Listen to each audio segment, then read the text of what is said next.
an Utsmana, dari Utsman bin Affan radhiyallahu anhu, ya, dia berkata, hamud dunya zulmatun fil qalbi. Ya, kesedihan yang disebabkan, ya, oleh dunia, hamud dunya, kesedihan yang disebabkan oleh urusan dunia, zulmatun fil qalbi, ya, akan mendatangkan kegelapan di dalam hati.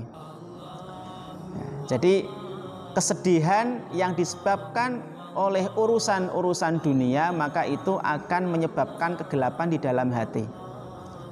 Wahamul akhirati, dan, ya, kesedihan yang disebabkan oleh urusan akhirat, nurun fil qalbi, akan mendatangkan cahaya di dalam hati. Jadi hamud dunya zulmatun fil qalbi, kesedihan yang disebabkan oleh urusan dunia, ya, urusan materi, ya, itu bisa mendatangkan kegelapan di dalam hati.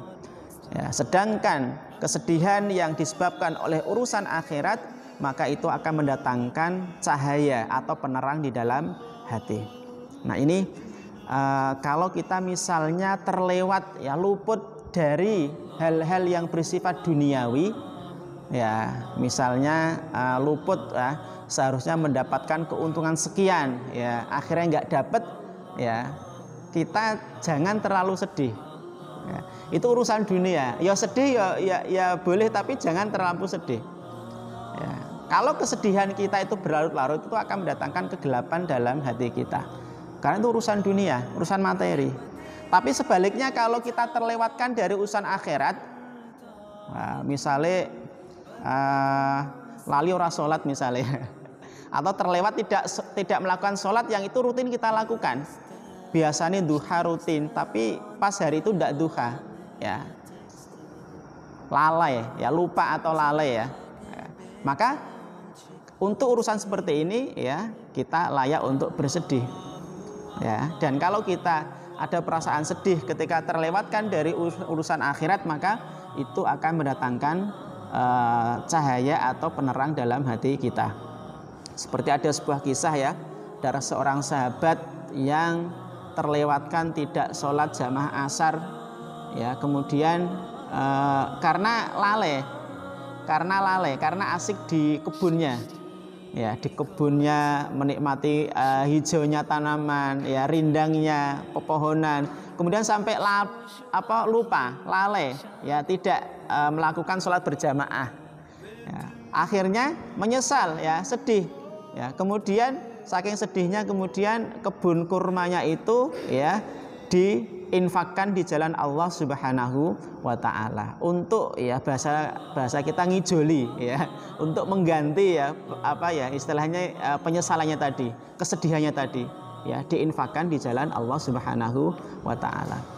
Nah, kalau untuk urusan dunia, ya, sedih boleh, tapi jangan berlebihan, karena itu akan hakikatnya mendatangkan kegelapan di dalam hati kita. Ya, apalagi kalau hati kita sudah begitu bertaut dengan dunia, ya, bertaut dengan dunia itu artinya apa? Artinya sudah cintanya berlebihan dengan dunia. Ini membahayakan kita, ya.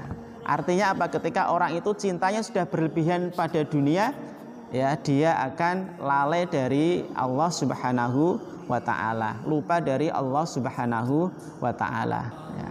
Kalau urusan dunia, ya, kita luput, ya, terlewat, ya, maka jangan terlalu sedih, ya, sedihnya jangan berlebihan.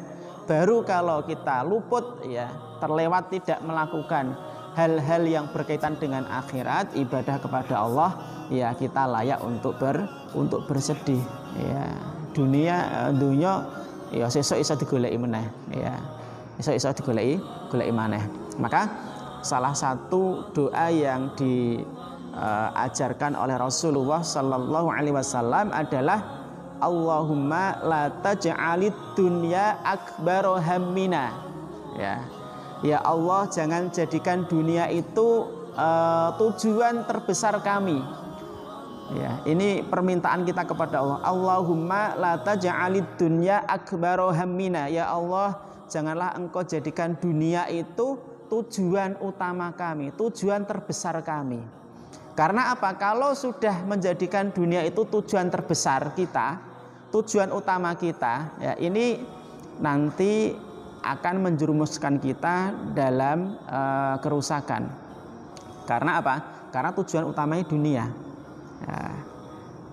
Ini ya salah satu doa yang diajarkan oleh Rasulullah SAW agar dunia itu tidak menjadi tujuan utama kita dalam hidup di dunia ini. Ya, dunia penting, harta itu penting, tapi jadikan itu sebagai sarana untuk meraih kebahagiaan hidup atau keselamatan hidup nanti di akhirat. Nah, itu tujuannya. Ya. Apakah nggak boleh jadi orang kaya? Boleh, sangat boleh sekali.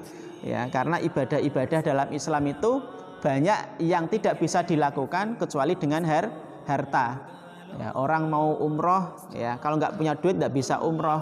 Orang mau bangun masjid nggak punya duit nggak bisa bangun masjid.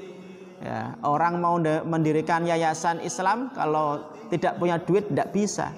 Nah, kalau kita punya uang, ya tujuannya adalah untuk meraih kebahagiaan, meraih keselamatan nanti di akhirat untuk sarana ibadah kepada Allah Subhanahu wa taala.